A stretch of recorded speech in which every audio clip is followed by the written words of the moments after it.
আমরা এবার দ্বিতীয় পর্যায়ে যাব, পাঠ ও আলোচনা। Synthesis of Yoga written by Shri Aurobindo. ইংরেজি পাঠে শ্রীমতী জয়ন্তিকা বসু, বাংলা যোগ সমন্বয়ে জবা চৌধুরী, আর সমস্ত আলোচনায় শ্রী সুধেন্দু সাহা। জয়ন্তিকা। হ্যাঁ, ওম শ্রী অরবিন্দ মেহরা। আমরা synthesis of yoga chapter the accent of sacrifice part 2 তে রয়েছি। পেজ নাম্বার আমি যেখান থেকে পাঠ করব, page number 178। And yet this transformation into a large strength and equality is insufficient, for if it opens to us the instrumentation of a divine life, it does not provide its government and initiative. It is here that the presence of the released psychic being intervenes. It does not give the supreme government and direction, for that is not its function, but it supplies during the transition from ignorance to a divine knowledge, a progressive guidance for the inner and outer life and action. It indicates at each moment the method, the steps that will lead to that fulfilled spiritual condition in which a supreme dynamic initiative will be always there directing the activities of the divinized life force. The light it sheds illuminates the other parts of the nature, which, for want of any better guidance than their old confused and groping powers, have been wandering in the rounds of the ignorance. It gives to mind the intrinsic feeling of the thoughts and perceptions, to life the infallible sense of the movements that are misled or misleading, and those that are well inspired, something like a quiet oracle from within discloses the causes of our stumblings once in time against their repetition, extracts from experience and intuition of law, not rigid but plastic, of a just direction for our acts, a right stepping, and accurate impulse. A will is created that becomes more in consonance with evolving truth rather than with the circling and dilatory mazes of, of a seeking error. A determined orientation towards the greater light to be a soul instinct, a psychic tact, and insight into the true substance, motion, and intention of things, coming always nearer and nearer to the spiritual vision, to a knowledge by inner contact, inner sight, and even identity, begin to replace the superficial keenness of mental judgment and the eager grasping of the life force. The works of life right themselves escape from confusion, substitute for the artificial or legal order imposed by the intellect, and for the arbitrary rule of desire, the guidance of the soul's inner insight. Enter into the profound path of the spirit. Above all, the psychic being imposes the life, the law of the sacrifice of all its works as an offering to the divine and the eternal. Life becomes a call to that which is beyond life. Its every smallest act enlarges with the sense of the infinite. Thank Jabba.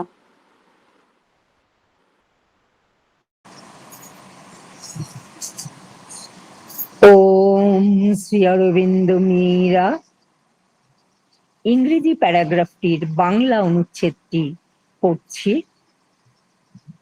আমরা রয়েছি যোগ সমন্বয়ের ষষ্ঠ অধ্যায়, যজ্ঞের উদয়ন 2,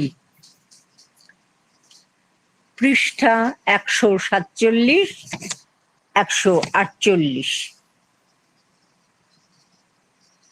কিন্তু তবু বিশাল বল ও সমত্বে এই রূপান্তরও যথেষ্ট নয়, কারণ এতে দিব্য জীবন সাধনের পথ আমাদের কাছে উন্মুক্ত হলেও তার প্রশাসন ও প্রবর্তনের কোনো ব্যবস্থা এর মধ্যে নেই। এইখানে মুক্ত চৈত্য পুরুষের উপস্থিতি সক্রিয় হয়, সর্বোৎকৃষ্ট প্রশাসন ও পরিচালনা তা দেয় না, কেননা তা তার কাজ নয়।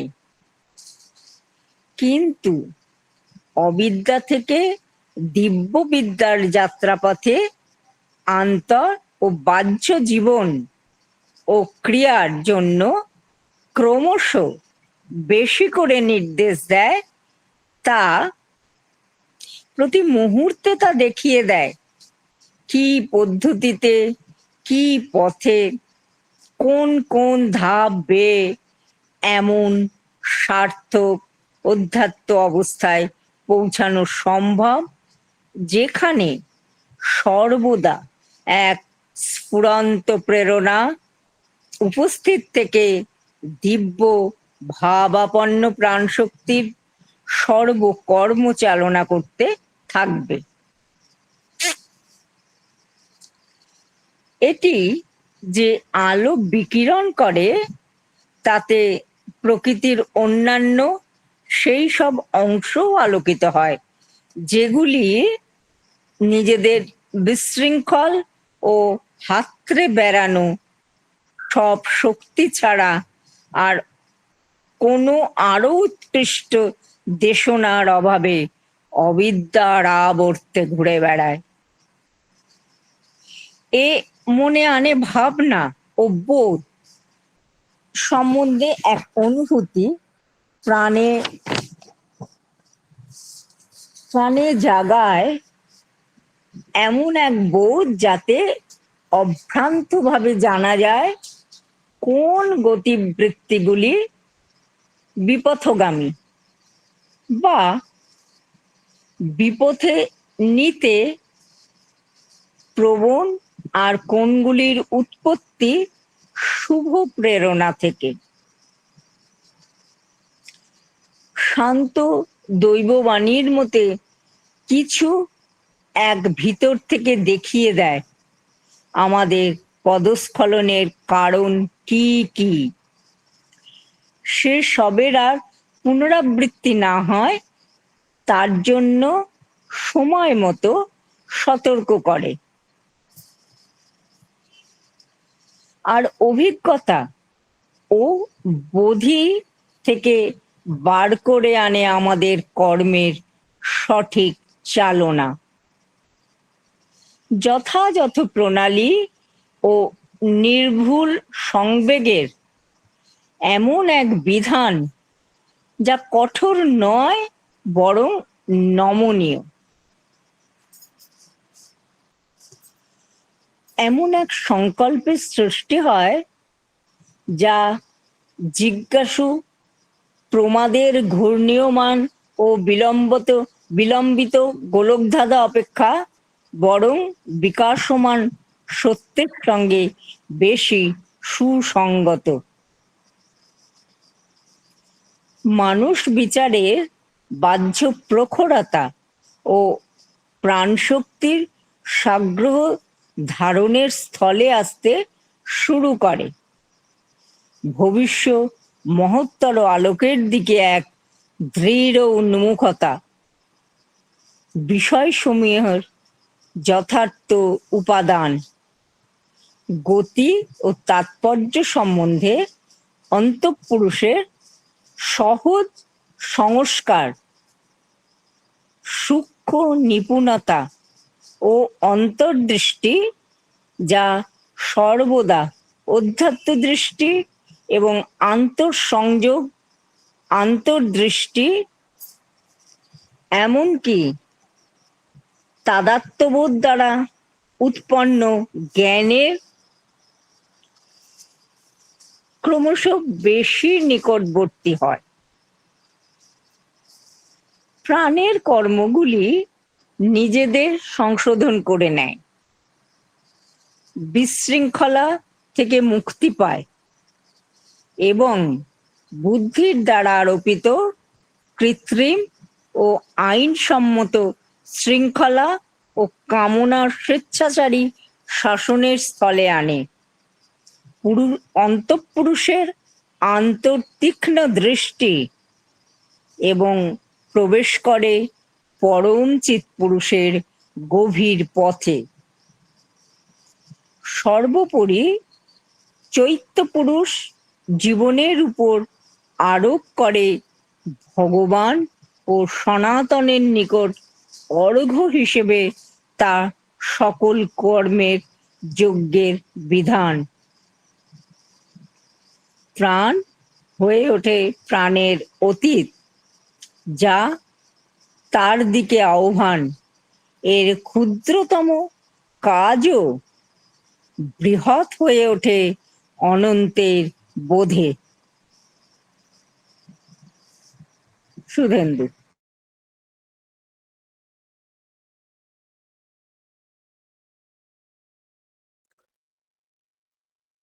ওম শ্রী অরবিন্দ মীরা। উপস্থিত সবাইকে অনেক শ্রদ্ধা জ্ঞাপন করছি। সবাই আশা করি ভালো আছেন। দাবদাহ চলছে, খুব সাবধানে থাকবেন। আর সেই সঙ্গে সঙ্গে খুব সতর্কতার সঙ্গেই আমরা জেনে নেব যে আমাদের প্রাণশক্তির এক জ্যোতির্ময় মহান দিব্য সামর্থ্য আছে। এটা জেনে নিয়ে হঠাৎ করে আবার দাবদাহে বেরিয়ে পড়ব না, সেই তৎপরতা দেখানোরও দরকার নেই। কারণ যে মহান জ্যোতির্ময় দিব্য সামর্থ্য আমাদের প্রাণ শক্তির আছে, তাতে তো শান্তি থাকে, বল থাকে, আনন্দ থাকে। আমাদের কতটা কি সেই জায়গায় পৌঁছানো গেছে, তাই খুব তৎপরতা দেখানোর বোধ হয় খুব একটা সুযোগ নেই। খুব সাবধানে থাকাই ভালো। তবু আমরা পথ চলছি, রোড শো চলছে এখনো, বিভিন্ন মানুষজন হুড খোলা জিপে ঘুরছেন, আমরাও আনন্দ পাচ্ছি। পথ চলছি আমরা। বাস্তব জীবনের নানা রকম স্থূলতাকে নিয়েও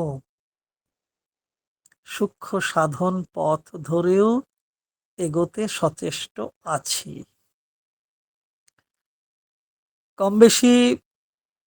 কম বেশি সকলেরই সে প্রচেষ্টা রয়েছে। এ প্রত্যয় থেকে সরে আসার কোনো কারণ অন্তত দেখছি না। তাতে খানিকটা হলেও বোধ হচ্ছে, কি বোধ হচ্ছে না, আমাদের প্রাণময় আবেগ শুধু আবেগের বশেই সব কাজ করে না। প্রাণিক তৎপরতা অতিক্রান্ত হয়েছে, সেই সময় পার হয়ে এসেছে। বেশ কিছু জায়গায় আমরা দিব্য তৎপরতাও লক্ষ্য করছি। তাহলে বলতেই পারি আমাদের প্রাণময় আবেগ শুধু আবেগের বশেই সব কাজ করে উঠছে না। কেন?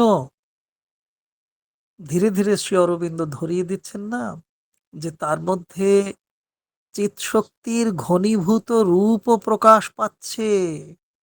তাই বাহ্য প্রাণিক তৎপরতার মধ্যেও শান্তির, বলের, আনন্দের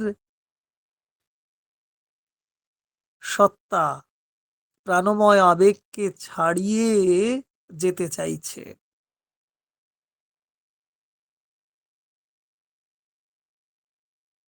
তাহলে চিৎশক্তির ঘনীভূত রূপ প্রকাশ পাচ্ছে। এটা অনুভবের মধ্যে অনেকেই অনুভব করছেন। নবীন, নবীনা, প্রবীণ, প্রবীণা সকলেই কম বেশি সেই জায়গায় পৌঁছচ্ছেন। হয়তো সময় দিতে না পারার কারণে সেই উপলব্ধি স্থায়িত্ব লাভ করছে না। তবু কথায়, বার্তায়, আচরণে প্রকাশ পাচ্ছে সে চিৎশক্তির প্রভাবে জ্যোতির্ময় দিব্য সামর্থ্যের অনুভূতি আসছে হৃদয় কন্দরে। নতুন কাজ করার উদ্যম আসছে। পিছিয়ে পড়তে পড়তেও এগিয়ে চলার উৎসাহ পাওয়া যাচ্ছে। এত দাবদাহের মধ্যেও শান্তি অনুভূত হচ্ছে, বল অনুভূত হচ্ছে, আনন্দের আতিশয্য অনুভব করা যাচ্ছে। যে কাজ করায় দ্বন্দ্ব ছিল, আড়ষ্টতা ছিল, সে কাজ দ্বিধাহীন নির্ভুলতায় করা যাচ্ছে, অনুভবে আসতে থাকে। অনুভবে আসছে, আসতে থাকছে, ক্রমশ সে অনুভব বাড়তে থাকছে আমাদের মধ্যে। কাজ করতে গিয়ে এদিক ওদিক তাকানো হতো, পাছে লোকে কিছু বলে কিনা। এখন সেই জড়তা কমেছে, বোঝা যাচ্ছে প্রাণের দিব্য প্রাণ শক্তি আমাদের ঘিরে রেখেছে। প্রাণের মধ্যকার দিব্য প্রাণ শক্তি আমাদের ঘিরে রেখেছে। তাই এখানে সাধক সাধিকার অনেক বড় দায়িত্ব কর্তব্য রয়েছে। চিৎশক্তির বিশেষ করে যদি এরকম শ্রী অরবিন্দের পরিভাষা ধরে বলি, শুধু চিৎশক্তি নয়, দিব্য চিৎশক্তির প্রভাব আমাদের সঙ্গে রয়েছে। অথচ খেয়াল রাখতে হবে, মা বলে দিচ্ছেন যে চিৎশক্তির বা দিব্য চিৎশক্তির প্রভাব আমাদের যেন অহংকারী করে না তোলে। এখানে সাধু সাবধান থাকতে হবে। চিৎশক্তির ওই যে প্রাণকে, প্রাণের ভিতরকার দিব্য প্রাণশক্তি আমাদের ঘিরে ধরেছে, অর্থাৎ প্রাণ এখনো রয়েছে, কামপুরুষ এখনো অবস্থান করছেন। তাই চিৎশক্তির প্রভাবে প্রভাবিত হয়ে আমার প্রাণশক্তি কাজ করলেও ভিতরে ভিতরে উঁকি মারছে সেই কামপুরুষ। আর কামপুরুষ আমাদের অহংকারী করে তোলার চেষ্টা করে, উসখুস করছে বারুদের মতো। খেয়াল রাখতে হবে আমরা যেন সত্যি চিৎশক্তি, দিব্য চিৎশক্তির প্রভাবে সবসময় থাকতে পারি। সেই প্রভাবের যে প্রশান্তি, সেই প্রভাবের যে বল এবং আনন্দ, সে এক অতি আশ্চর্য রূপান্তর নিয়ে আসে আমাদের জীবনধারায়, জীবন সাধনায়, সমগ্র জীবনে। তার সম্ভাবনা আছে প্রচুর। সে অনেক রূপান্তর এনে দিতে পারে। তবু তবু তবু সেই কথা মনে রাখতেই হবে, সাবধান থাকতেই হবে, কখনো যেন চিৎশক্তির, দিব্য চিৎশক্তির প্রভাবের মধ্যে থাকতে থাকতেও যেন প্রাণের ছিটে ফোটা কামপুরুষের প্রেরণা বা প্ররোচনায় আমরা প্রভাবিত হয়ে না পড়ি। না হলে এই দিব্য চিৎশক্তির প্রভাবে যদি অহংকারী হয়ে উঠলাম, তাহলে তো সমূহ বিপদ। যেটা আমাদের ছদ্মবেশী জীবনধারায়, ছদ্মবেশী সাধন ধারায় চলতে থাকে, চলে, একটু সাবধান থাকতে হয়, সতর্ক থাকতে হয়, মার কাছে সমর্পিত থাকতে হয়। তবে বোঝা যায় কখন কোন আক্রমণ আসছে, তখন সাবধান হতে হয়। মুহূর্তকালীন সময়ে মায়ের কাছে সমর্পণ করতে ভুলে গেছি, অহংকার প্রবেশ করলো, ঢুকে পড়লো আমার মধ্যে। আবার মাকে সঁপে দেওয়া, সমর্পণ করা, তার কথা স্মরণ করা, তাকেই সমর্পণ করা। সবার মধ্যে শ্রী ভগবান বিরাজমান। তো সে কথাকে, সে আস্থাকে অস্বীকার করে নির্জনে বসে এক মাতৃপূজার করার প্রবণতাও আসে কোনো কোনো সাধক সাধিকার জীবনে। সবার মধ্যে শ্রী ভগবানের বিরাজমানতা রয়েছে, অথচ তাকে অস্বীকার করে নির্জনে একা মাতৃপুজো করার একটা প্রবণতা আসেই। ওই সেখানে ব্যক্তি সিদ্ধায় কাজ করে। ব্যক্তি সিদ্ধাইয়ের ক্ষেত্র এতে কি হয়, ব্যক্তি সিদ্ধার ক্ষেত্রটাই ক্রমশ বিস্তৃত হতে থাকে। তখন দিব্য চিৎশক্তি যে রূপান্তর আমাদের এনে দেয়, তাও তখন পূর্ণাঙ্গ রূপ নিয়ে কাজ করতে পারে না। ভুলেছি, শ্রী ভগবানের বিরাজমানতা অস্বীকার করেছি, নির্জনে একা একা মাতৃপূজা করার অহংকারী প্রবণতা এসেছে। ব্যক্তি সিদ্ধাইয়ের সার্থকতা খুঁজছি পূর্ণতা ত্যাগ করে। তাই দিব্য শক্তির প্রভাবে, দিব্য চিৎশক্তির প্রভাবে আমাদের মধ্যে যে রূপান্তর আসার সম্ভাবনা ছিল বা রূপান্তর এনেছে, তার পূর্ণাঙ্গ রূপ পুরোপুরি কাজ করতে পারে না, পিছিয়ে পড়তে হয়।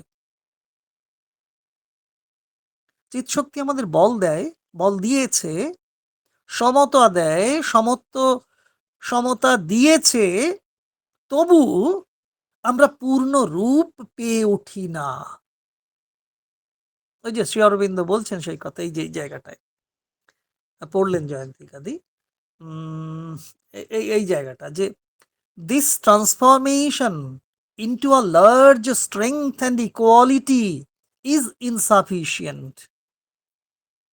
তাহলে কি দেখছি, এই রূপান্তরও যথেষ্ট নয়। কেন বাবু? এই রূপান্তর হয়েছে, তাও যথেষ্ট নয় কেন? কারণ এতে দিব্য জীবন সাধনের পথ আমাদের কাছে উন্মুক্ত হলেও তার প্রশাসন ও প্রবর্তনের কোনো ব্যবস্থা এর মধ্যে নেই। চিৎশক্তির অদ্ভুত অদ্ভুত কিছু ক্রিয়া আছে, দিব্য চিৎশক্তির অদ্ভুত অদ্ভুত ক্রিয়া আছে, যা আমরা জীবন জোড়া সাধনায়ও তাকে উপলব্ধি করতে পারি না। শ্রী অরবিন্দ কি প্রসঙ্গ উত্থাপন করতে করতে কি সরলীকরণ করার চেষ্টা করেছেন, অথচ আমাদের জীবনের জটিলতা দিয়ে সেই সরলতাকে ধরতে পারি না। যখন সরল হই, তখন মনে হয় আমি পরাজিত সৈনিক।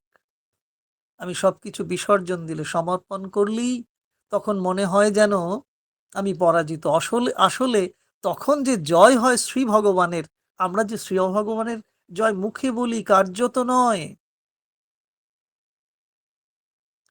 তাহলে দিব্য জীবনের যে সাধন, তার পথ আমাদের কাছে উন্মুক্ত, অথচ তার প্রশাসন এবং প্রবর্তনের কোনো ব্যবস্থা আমাদের মধ্যে নেই। আমরা বুঝতে পারিনি চিৎশক্তির সেই ক্রিয়া। যে গভর্নমেন্ট এবং তার ইনিশিয়েটিভ বা প্রয়োজন, রূপান্তর এলেও সেই প্রশাসন ও প্রবর্তন ক্রিয়ার সহজ ও কার্যকর ব্যবস্থা তখন আমাদের মধ্যে থাকে না। আমরা বুঝতে পারি না, বোঝায় অসুবিধা আছে। জয় মা বলি, জয় মা বলি বলি বলি, মা আমাদের একমাত্র লক্ষ্য, বলি, বুঝতে পারি, কেউ কেউ মুখেও বলে ফেলি, বলতে পারি, বলার ক্ষমতা আমাদের আছে, আমরা বলি। বোঝার ক্ষমতা আছে, বুঝতে পারি। কারণ এখানে ওই যে ভয়ঙ্কর কিছু শব্দবন্ধ প্রয়োগ করেছেন, এই যে রিলিজড সাইকিক বিং এর কথা বলছেন, মুক্ত চিৎপুরুষের সক্রিয় উপস্থিতি এসেছে। চিৎশক্তি, তা আবার রিলিজড সাইকিক বিং, যেন নতুনতর ভাব আসছে আমাদের সামনে। শ্রী অরবিন্দ এনে দিচ্ছেন প্রতিদিন নতুন নতুন করে। তো এই যে রিলিজড সাইকিক বিং আমাদের জীবনকর্মে ইন্টারভেন করছেন, কিন্তু সেই মুক্তচিৎ পুরুষ প্রকাশ পেলেও সর্বোৎকৃষ্ট প্রশাসন এবং তার পরিচালন পদ্ধতি সেখানে নাও আসতে পারে, বলে দিচ্ছেন শ্রী অরবিন্দ। অনেক সময় আমাদের স্পষ্ট হয় না এই জায়গাটা। রিলিজড সাইকিক বিং ইন্টারভেন করছেন আমাদের জীবন সাধনায়, কিন্তু তার প্রকাশ আসছে, প্রকাশিত ভাব কিছু কিছু অনুভব করছি, কিন্তু তার যে গভর্নিং সিস্টেম সেটা তখন নাও আসতে পারে। ওই মাঝে মাঝে তব দেখা পাই, চিরদিন কেন পাই না। রবীন্দ্রনাথ কি এইখানে এইখানে বসেই এই গানটা লিখেছিলেন, এই স্তরের ভাব সাধনায় গিয়ে? চিৎপুরুষের প্রকাশ কিছু কিছু অনুভব করছি, কিন্তু তার প্রশাসনিক যে পরিচালন পদ্ধতি সেটা আসছে না। নাও আসতে পারে, শ্রী অরবিন্দ বলে দিচ্ছেন। তাহলে আসবে নাই বা কেন? তাহলে আমাদের জীবন সাধনায় কিছু খামতি আছে। এই কারণে আমরা দেখি না, আপনারা আরো বেশি করে দেখবেন যে অনেক বলেই ফেলছি, অনেক উচ্চকোটির সাধক সাধিকাও সংগঠনের ছত্রছায়ায় থাকেন না। আর একটু বোধহয় বরং এভাবে যদি বলা হয়, যে বলা ভালো, যে তারা সংগঠনের ছত্রছায়ায় থাকেন না বলবো না, বরং থাকতে পারেন না। প্রশাসনিক পরিচালনার কাজ, প্রশাসনিক পরিচালনার কিছু কাজ নিশ্চয়ই আছে। সেই প্রশাসনিক পরিচালনার কাজই তো সেই চিৎপুরুষ নয়, কিন্তু কাজ তো হয় তার প্রভাবে, চিৎপুরুষের প্রভাবে কাজ হচ্ছে। অথচ প্রশাসনিক পরিচালনার কাজ চিৎপুরুষের নয়। তবে কি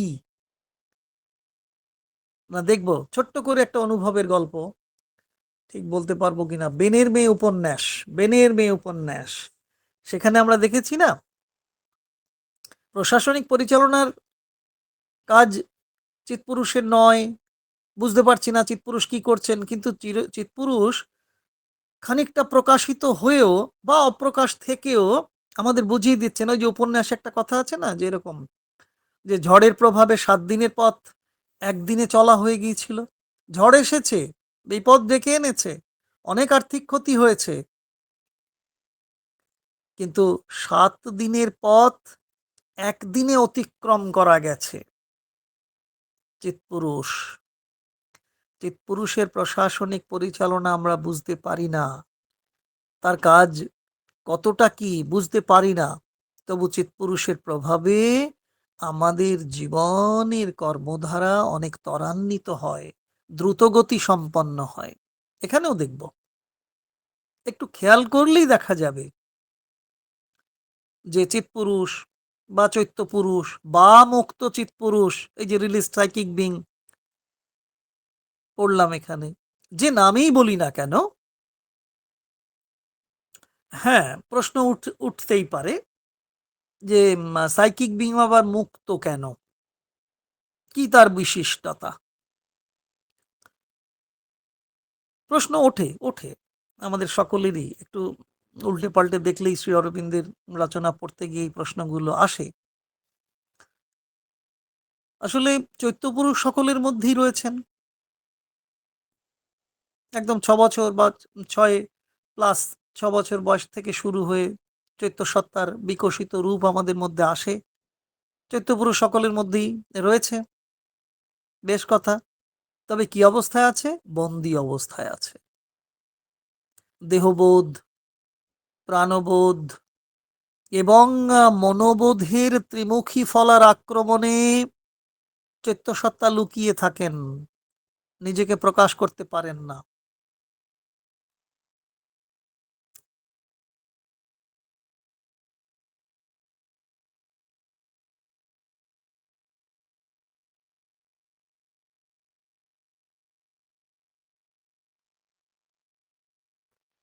একটা ফোন ঢুকে পড়লো, যাই হোক,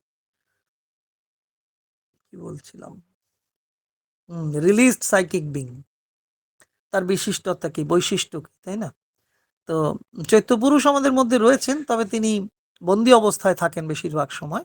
আমাদের দেহের কিছু কার্যকারিতা, প্রাণের কিছু আবেগময়তা, মনের কিছু চিন্তাময়তা, এই যে এদের আক্রমণই বলবো, চৈত্যসত্তা বন্দি অবস্থায় থাকেন, নিজেকে প্রকাশ করতে পারেন না। অথচ তাকে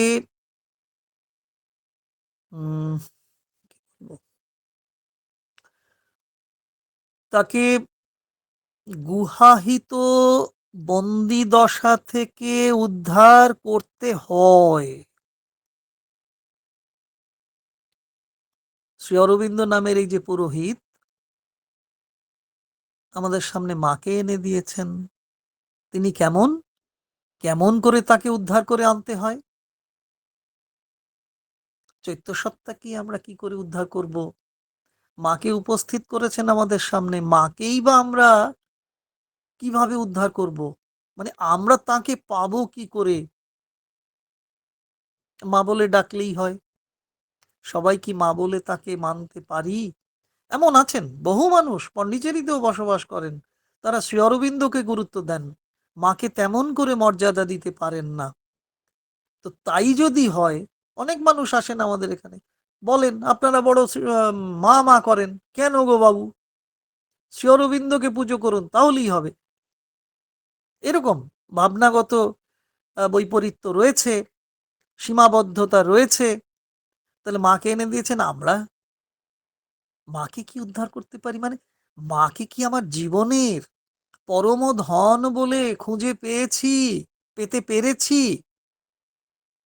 তাহলে কেমন করে তাকে উদ্ধার করে আনতে হয়? তো এরকম তো মন্ত্র শ্রী অরবিন্দ অনেক দিয়েছেন, সেসব মন্ত্র উচ্চারণের মধ্য দিয়ে আমরা চলি।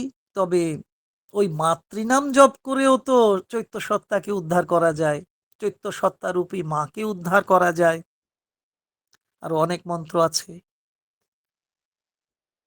তবে ওই কথাই সেরা কথা, যে মার প্রতি করে বড় ডিস্টার্ব করে তো।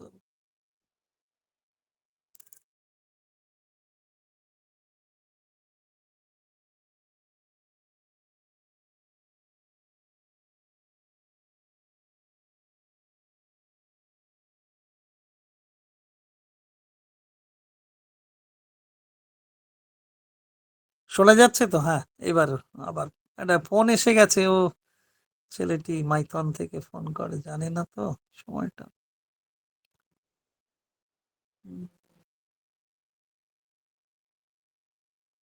হ্যাঁ, ওই কথা যদি বলি, যে আমাদের তো ওই বড় অস্ত্র আছে, যে মার প্রতি সমর্পণের ভাব নিয়ে ডাকলে চৈত্যের বন্ধ দরজা খুলে যেতে পারে। সাইকিক বিং রিলিজড হতে পারেন কখন? মার প্রতি সমর্পণের ভাব নিয়ে ডাকতে হবে তাকে। আর তখন চৈত্যপুরুষ যখন মুক্ত হবেন, সেই মুক্ত চৈত্যপুরুষের অসীম ক্ষমতা, সামগ্রিক রূপান্তর করিয়ে দিতে পারেন তিনি। আমরা বাহ্য বা আন্তর্জীবনে নানাবিধ কাজকর্মের সঙ্গে যুক্ত থাকি। সেই কাজকর্মের মধ্য দিয়ে আমরা আমাদের দৈহিক, প্রাণিক ও মানসিক গ্লানি দূর করতে পারি। তাই কাজে যুক্ত থাকতে হয়। কর্মযোগ গুরুদেব রবীন্দ্রনাথ বলে দেন না যে সেই যে কর্মযোগে তার সাথে এক হয়ে ঘর্ম পড়ুক ঝরে, ওই ঘাম ঝরানোর মাধ্যমে গ্লানি চলে যায়। মা বলেছেন ক্রমশ ব্যক্তিগত ইচ্ছা অনিচ্ছা দিয়ে তৈরি করা কামপুরুষ অদৃশ্য হতে থাকে, তাই কাজ করতে হয়। এবং চৈত্যপুরুষ ক্রমেই প্রকট হতে থাকেন। যত কামপুরুষ অদৃশ্য হতে থাকেন, চৈত্যপুরুষ ক্রমশই প্রকট হতে থাকেন। প্রকট হতে হতে একসময় তিনি স্থায়ী মুক্তি পান। ওই যে রিলিজড সাইকিক বিং এর কথা বলা হয়েছে। আর চৈত্য সত্তা চৈত্য পুরুষ যখন স্থায়ীভাবে মুক্তি পান, মুক্ত হন, আমরা তখন মুক্ত চৈত্য পুরুষের প্রত্যক্ষ সান্নিধ্য এবং প্রত্যক্ষ দেশনা পেতে থাকি। তার প্রশাসনও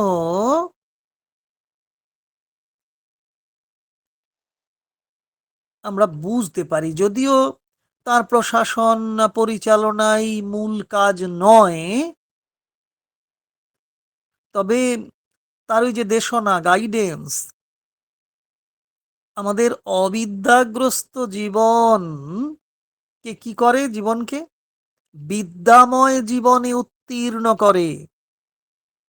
পুঙ্খানুপুঙ্খভাবে পুঙ্খানুপুঙ্খভাবে মুক্ত চিৎপুরুষ আমাদের পথ দেখিয়ে নিয়ে চলে কোথায়? অধ্যাত্মের অভিমুখে। রয়েছে, আপনারা একদম পৃষ্ঠা খুলে খুলে জয়ন্তিকাদি জবাদি পড়লেন সেই কথাই। সবকিছু তখন দিব্য ভাবাপন্ন হয়ে ওঠে। সব কাজ, সব প্রাণশক্তি সবই তখন ডিভিনাইজড হয়ে ওঠে, দিব্যায়িত হয়ে ওঠে। তাহলে আমরা বলতে পারি বোধহয় যে মুক্ত চৈত্য পুরুষ আলোর মতো। যেমন একটি দেশলাই কাঠি জ্বালালেই ঘরে সব অন্ধকার চলে যায়। এ তো খুব সহজ কথা, তাই না? তেমনি চিৎপুরুষের আলো, মুক্ত চিৎপুরুষের আলো আমাদের পার্থিব জীবনের সব অন্ধকার দূর করে দেয়। সে অন্ধকার আর কিছু নয়, অবিদ্যার অহংকার। সব রকমের বিশৃঙ্খলা তখন সরে যায়, হাতড়ে বেড়ানোর অভ্যাস দূরে চলে যায়, সব অস্পষ্টতা একেবারে দূর করে দেয় মুক্ত চিৎপুরুষ। সব অস্পষ্টতা দূরে চলে যায়। এতদিন এতদিন কোনো কিছু মনে করতে গেলেও কষ্ট করতে হতো। চিৎপুরুষের হস্তক্ষেপে কি হয়? প্রত্যক্ষ হস্তক্ষেপে, চিৎপুরুষের প্রত্যক্ষ হস্তক্ষেপে ভাবনা সহজাত প্রবণতা লাভ করে। অর্থাৎ আমি শ্রী ভগবানের কথা ভাববো, ইষ্ট দেবদেবীর কথা ভাববো, গুরুর কথা ভাববো, মায়ের কথা ভাববো। সে ভাবনা এতদিন কষ্ট করতে করে ভাবতে হতো, মন্ত্র জপ করতে হতো, কিন্তু আজকে ওই যে প্রত্যক্ষভাবে যখন মুক্ত চিৎপুরুষ হস্তক্ষেপ করেছেন, আমার সেই ভাবনা, সেই জপ করার অজপা মন্ত্র নিয়ে আসার জন্য সহজাত একটা প্রবণতা এসেছে। অর্থাৎ সেখানে কোনো কষ্ট কল্পনা থাকে না। সাধারণ মনের মনে হওয়ার মধ্যে থাকতো এতদিন সংশয়। ওই যে মনে হয় মানে হতে পারে নাও হতে পারে, এক সংশয় থাকে। চিৎপুরুষ, মুক্ত চিৎপুরুষ সেই সংশয় দূর করে দেয়। সাধারণ মানুষ লোক, আমরা যে মাইন্ড ফ্যাকাল্টিতে বিলং করছি, অর্ডিনারি মাইন্ড ফ্যাকাল্টিতে, সেই সাধারণ মানুষ লোক ক্রমে প্রভাস মানুষ অর্থাৎ ইলিউমাইন্ড মাইন্ড ছাড়িয়ে বোধি মানুষের উচ্চতা পায়। বোধি মানুষ ইনটিউটিভ মাইন্ড ফ্যাকাল্টির উচ্চতাটা পেয়ে যায়। ফলে তখন যা মনে হয় তাই সত্য হয়। অর্থাৎ ইনটিউটিভ মাইন্ড ফ্যাকাল্টির মধ্যে চিৎপুরুষের প্রত্যক্ষ প্রভাব থাকে। তেমনি যদি বলি যে প্রাণময়তা অর্থাৎ আবেগময় স্তরেও বেশ কিছু পরিবর্তন ঘটে। যে প্রাণের আবেগ গুরুদেব পর্যন্ত, গুরুদেব কবিও রুধিয়া রাখতে পারতেন না। সে কি হয়, সেই রুধিয়া রাখিতে না পারার মতো যে আবেগ, সেও চিৎপুরুষের শুদ্ধ প্রভাবে নিয়ন্ত্রিত হয়, সংযত হয়, সংহত হয়। ভালো মন্দ, শুভ অশুভ, ন্যায় অন্যায় খুব সহজে চেনা যায় তখন। এতদিন প্রাণিক প্রেরণা ছিল বল্গাহীন, কারণ আবেগ তাকে তাড়িত করত। বিপদগামিতার ভয় ছিল। চিৎপুরুষ নিয়ন্ত্রিত প্রাণ আর বিপথগামী প্রেরণাকে অনুসরণ করে না। কোথায় পা ফেলবো, কোথায় পা ফেললে বিপদ অবশ্যম্ভাবী, সে বিষয়ে নির্দেশ পাওয়া যায়, স্থির নির্দেশ পাওয়া যায়। আসলে তখন বোধহয় অন্তরের নীরব বাণী, ওই যাকে শ্রী অরবিন্দ বলছেন কোয়াইট ওরাকল, নীরব বাণী, সেই কোয়াইট ওরাকল যাকে শ্রী অরবিন্দ বলছেন এমনি করে, সেই শান্ত দৈব বাণী শোনা সক্ষম হয়। এ বিষয়ে নিয়মিত চর্চা করতে হয়। নিয়মিত চর্চা করলে ভালোই হয়, ভালো ফল পাওয়া যায়। যারা নিয়মিত চর্চা করেন অত্যন্ত উচ্চমানের ফল তারা পান। কোন কাজ ভুল করছি কিনা, কোন কাজ ভুল করছি, কোনটা ঠিক করছি, বা কোনো কাজ ভুল করছি কিনা সে বিষয়ে স্পষ্ট ইঙ্গিত পান তারা। একবার যে ভুল করেছি, তখন কি হয়, ভুল হওয়ার সম্ভাবনা দেখা দিলেও আস্তে আস্তে সেটাকে নিয়ন্ত্রিত করা যায়, ভুলের সম্ভাবনাটাকে অনুভব করা যায়।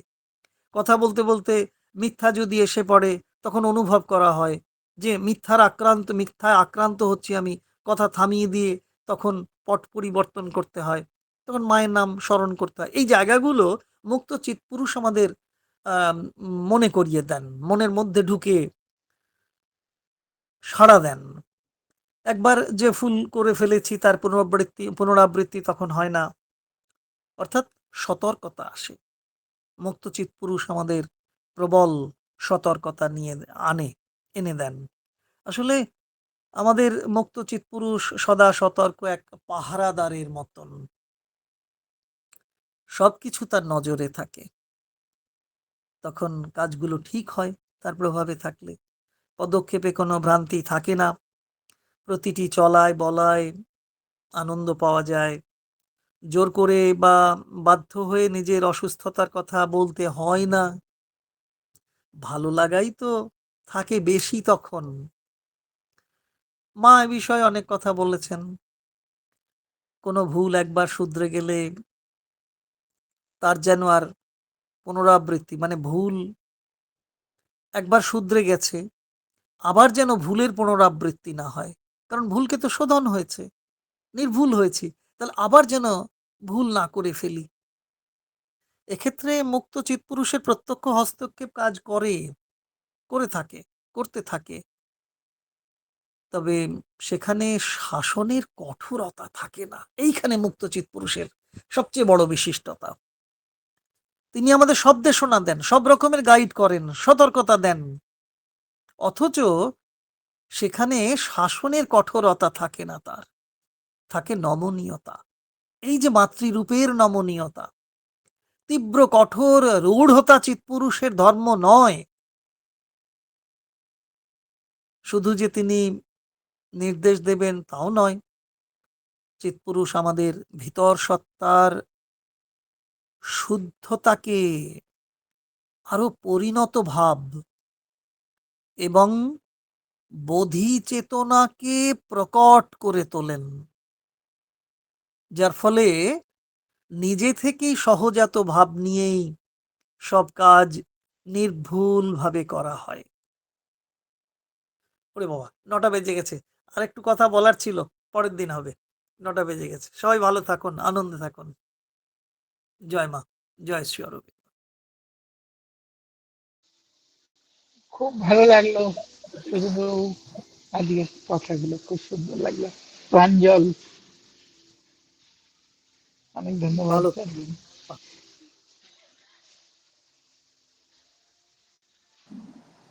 জবাজি, আপনার মাধ্যমে আমি সকলকে নমস্কার জানালাম। নমস্কার হ্যাঁ, দিদিমণি। ধন্যবাদ। শ্রী মা ও শ্রী অরবিন্দের চরণে প্রণাম ও কৃতজ্ঞতা জানিয়ে আজকে এই সান্ধ্য গুগল মিট পাঠচক্রে উপস্থিত প্রত্যেককে কৃতজ্ঞতা জানিয়ে এই পাঠচক্রের এখানেই বিরতি টানছে। আগামী শুক্রবার ঠিক রাত ৮টায় আমরা আবার এই প্ল্যাটফর্মে সবাই একসঙ্গে মিলিত হব। সবাই ভালো থাকবেন। শুভরাত্রি।